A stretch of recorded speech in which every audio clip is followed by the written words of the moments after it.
Selanjutnya kita akan membuat RPM kokulikuler. Kita lihat contohnya terlebih dahulu ya, kokulikuler itu. Sebelum kita lihat contoh, kita sambil lihat sambil bicara. Kokulikuler itu adalah perencanaan di mana dia itu dimensi profil lulusannya yang dipakai adalah dimensi profil lulusan atau DPL yang digunakan adalah DPL yang tidak ada atau tidak terbangun pada RPM intrakurikuler. Jadi kalau misalkan di RPM intrakurikulernya bunda-bunda semua, teman-teman semua sudah termasuk nilai agama apa ketuhanan yang Maha Esa, kesehatan gitu kan. Nah, berarti dimensinya yang diambil bukan itu. Kokulikuler teman-teman semua boleh ngambil satu saja, satu dimensi saja gitu ya. Satu dimensi saja misalkan tentang apa kesehatan atau ini kan contohnya tentang kesehatan ya. Lalu bagaimana cara membuat apa namanya? Membuat dengan tema yang lain. Kita ambil contoh punya siapa ya? Saya cek dulu. Misalkan kita menggunakan temanya tentang kolaborasi ya, kolaborasi jarang nih kan kolaborasi ini. Kalau misalkan Jumantik Cilik. Nah, Jumantik Cilik saya sudah buatin rinciannya. Kita kan punya draft kan, kita punya draft kokulikuler seperti ini. Nah, komponennya ada dimensi lulusan, tujuan pembelajaran, praktik pedagogis, lingkungan belajar, kemitraan belajar, kegiatan tidak boleh dirubah. Yang dirubah adalah isinya. Begitupun asesmen, formatnya tidak berubah, tapi yang berubah adalah isinya saja. Maka saya coba rubah, kita pisahkan dulu. Misalkan saya mau temanya Jumantik Cilik ya. Nih, buatkan aku RPM kokulikuler dengan rincian sebagai berikut. Perencanaan kokulikuler, Satuan Pendidikan, PAUD 5, kelas B, Jumantik Cilik. Temanya Jumantik Cilik, alokasi waktunya 1 minggu. Dimensi profil lulusan, di sini aku mau mengangkat kolaborasi, karena jarang melakukan kolaborasi. Tujuan pembelajaran, ditulis aja satu tujuan saja menggunakan narasi. Praktek pedagogisnya aku pakai kontekstual, lingkungan pembelajarannya dilakukan di area sekolah dan rumah warga sekitar pos Jumantik. Kemitraannya adalah pos Jumantik, Jumantik deskripsikan, misalkan deskripsikan. Oke. Kegiatannya dirinciin. Kegiatan dilakukan selama 5 hari. Jadi buatkan rincian kegiatan selama 5 hari tersebut. Gunakan kata murid. Kegiatan ini dilakukan oleh anak PAUD yang berkolaborasi dengan pos Jumantik. Kegiatan diawali dengan pemahaman, lalu mengaplikasikan dengan melakukan berbagai kegiatan, lalu merefleksi. Kan, buat minimal terurai dalam 15 rincian kegiatan. Biar kebanyakan dikit ya. Sama seperti contohnya kan 13 ya. Maka kita blok di sini shift Ctrl A, Ctrl C, copy lalu kita masukkan ke dalam ini ChatGPT-nya. Enter.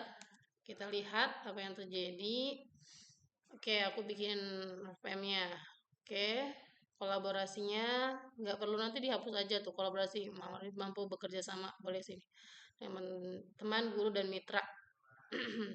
Terus tujuan pembelajarannya melalui kegiatan kokulikulernya nggak usah dipakai, dihapus aja. Murid mampu memahami pentingnya menjaga kebersihan lingkungan untuk mencegah yang ini dihapus ya, yang ini dihapus nih. Murid mampu memahami pentingnya menjaga kebersihan lingkungan untuk menjaga berkembangnya nyamuk serta menunjukkan sikap kolaboratif dengan kerja sama bersama teman. Oh, berarti ini cocoknya dimensi lulusannya boleh kolaborasi dan kesehatan gitu ya. Jadi dua, apakah dua boleh? Boleh, boleh saja. Praktek pedagogisnya kita pakai kontekstual, lingkungan belajar dilakukan di area sekolah dan lingkungan rumah warga sekitar Jumantik. Kemudian pos Jumantik berperan sebagai mitra pembelajaran dengan memberikan pendampingan sederhana kepada murid tentang tugas Jumantik, mengenalkan alat dan kegiatan pemantauan jentik nyamuk serta menjadi contoh nyata peran masyarakat dalam menjaga kesehatan lingkungan. Nah, ini pas banget nih penjelasan kemitraan tuh seperti itu. Kegiatan kokulikulernya itu 5 hari. Nah, ini kan dirinci sama dia ya, hari pertama, murid mengikuti hari kedua, hari ketiga, hari keempat, sampai hari kelima. Itu kan dirinciin sama dia ya. Boleh nggak kita pakai yang kayak gini? Boleh, boleh aja gitu ya. Boleh-boleh saja. Kita misalkan, saya baca dulu murid berkunjung ke area sekitar pos Jumantik. Betul. Oke, ya sih ini pemahaman terlebih dulu kan, apresiasi, bersama diskusi, mengenal istilah, mengamati video, menyebutkan contoh, betul kayak gitu. Berkolaborasi, mengamati tempat, menandai gambar, belajar bersama, dan bergiliran saat melakukan pengamatan. Ya, boleh. Dibaca semuanya, kalau sekiranya semuanya cocok, ya sudah, berarti cocok gitu kan. Nah, lalu ini kan selesai nih, selesai deh kokulikulernya, RPM-nya. Nggak pusing kan? Insya Allah nggak pusing. Cukup sampai di sini saja. Oke, semangat. Nah, untuk rapot kokulikulernya, tadi cuma tinggal dimasukkan saja ininya nih, tujuan pembelajarannya. Buatkan narasi. Nah, ini nih. Kita lanjutkan ke ininya ya, ke rapotnya nih. Rapot nih, rapot. Oke, ke rapotnya misalkan. Buatkan aku rapot peserta didik atas nama Mia dengan tujuan pembelajaran yang ada di RPM kokulikuler. Oke ya. Misalkan 2 paragraf saja. Atau enggak 3 paragraf. Rincin lagi, 1 paragrafnya capaian, 2 refleksi guru, 3 stimulasi untuk orang tua di rumah agar membantu pembelajaran anak di rumah. Aduh, kata-katanya begitulah ya, kayak tadi. Udah mulai error nih. Oke, nah begitu. Gunakan kata yang baik, membangun, dan tidak ada kata negatifnya. Misalkan, namun di sini Mia sangat pemalu, sehingga dia tidak bisa berinteraksi dengan petugas pos jumantik. Misalkan kayak gini, kita mau anaknya, misalkan anaknya tidak tercapai lah gitu kan tujuan pembelajarannya, dia tidak mau berkolaborasi dengan lingkungan sekitar gitu kan. Enter. Oke.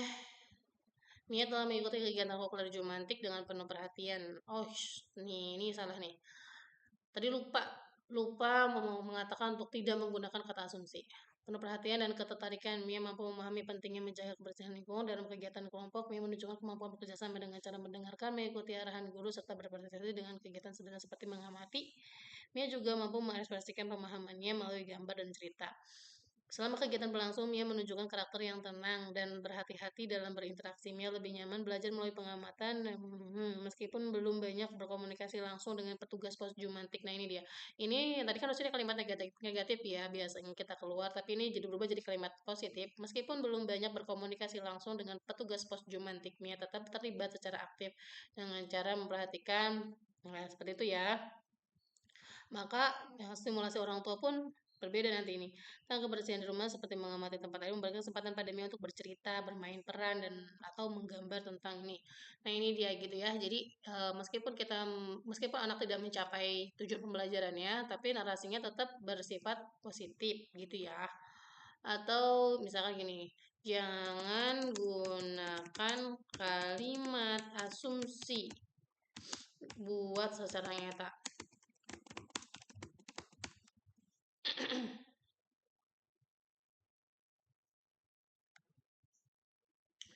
Sesuai jadwal yang ditetapkan, Mia mampu menyebutkan pentingnya menjaga kebersihan, Mia terlibat. Mia juga menyampaikan, betul, selama kegiatan berlangsung, Mia menunjukkan sikap tenang dan tertib. Mia mengikuti kegiatan dengan memperhatikan penjelasan guru. Dalam kegiatan kolaborasi dengan pos, Mia belum berinteraksi secara langsung dengan petugas, namun tetap berada dalam kelompok. Nah, ini juga boleh kayak gini. Jadi, kalau kita nggak sesuai dengan apa yang kita harapkan, kita rubah gitu ya. Kita ganti instruksinya gitu ya. Oke, beginilah membuat kokulikuler, perencanaan kokulikuler dan rapot kokulikuler. Nanti tinggal di copy-copy paste aja. Bagaimana copy paste-nya nanti kita membuat di Canva?